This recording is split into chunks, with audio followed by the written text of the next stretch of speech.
as far as the name, we had a life-size fiberglass elephant on the roof of our location out on Grand River next to Coral Gables. I believe now it's a manicure shop.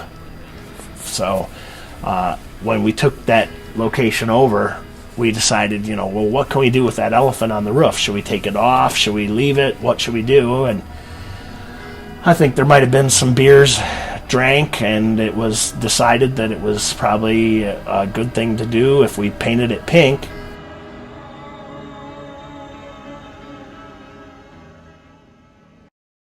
We kind of got into the business by just deciding to get a machine ourselves, and that was in my parents' garage, and we put in the pinball machine and cleaned it up and learned all about it. And next thing you know, all the neighborhood kids were coming around, and we had enough money to buy a candy machine, and then we bought a pop machine, and we kind of almost by default became Pinball Pete's. Actually then journeyed towards Ann Arbor, and Mike and I got my brothers out of the business and went down to Ann Arbor and developed 3 arcades there.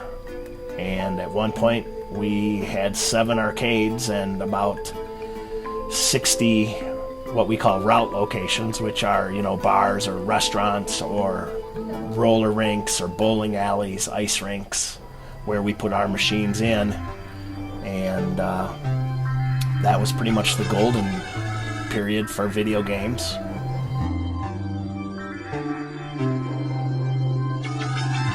Yeah, this is pretty much, the glory days of video games.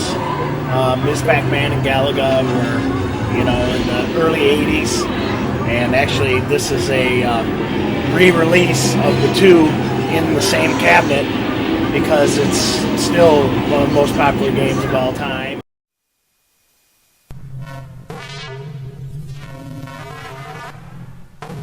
I just think it's more of a strip mall mentality, where East Lansing wants to have, the same businesses that every other town has, and, the local guy or the unique guy or the smaller guy just continually gets pushed aside. And unless you're fortunate enough to have a good landlord like we are,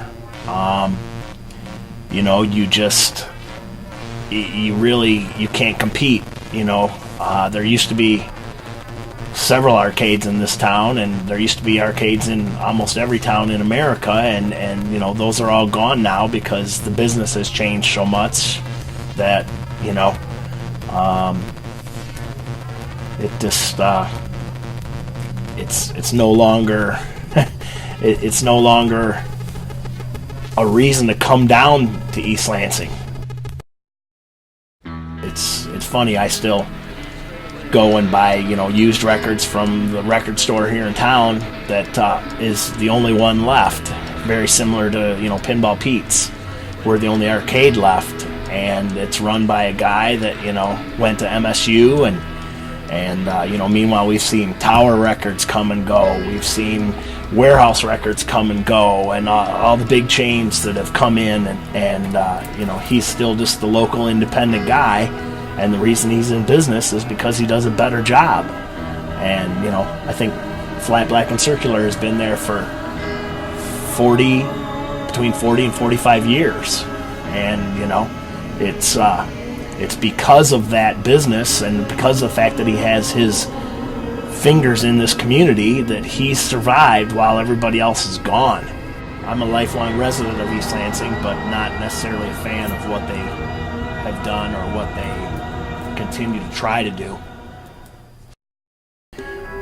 We had to journey into the redemption area of the business, which is prizes, and toys, and candy, and tickets from the machines, as a way of getting families to come into Pinball Pete's, as well as trying to also kind of walk that line where once the families go home at 8 or 9 o'clock at night, the college kids do come around and they want to play pool or air hockey, and we've also seen, dance machines, and also recently a resurgence in pinball, where